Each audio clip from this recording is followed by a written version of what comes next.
Hello guys, in today's video I'm gonna show you how to fix Fortnite crashing. Problem is and quick. If you want to fix it, all you have to do first click here and then type Windows Update Settings,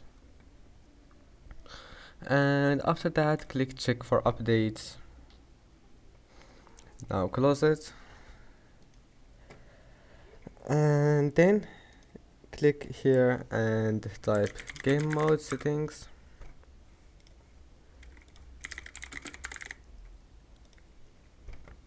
And enable this option, and now go to captures and now turn off those two options here and go to Xbox game bar, turn it off, and that's it.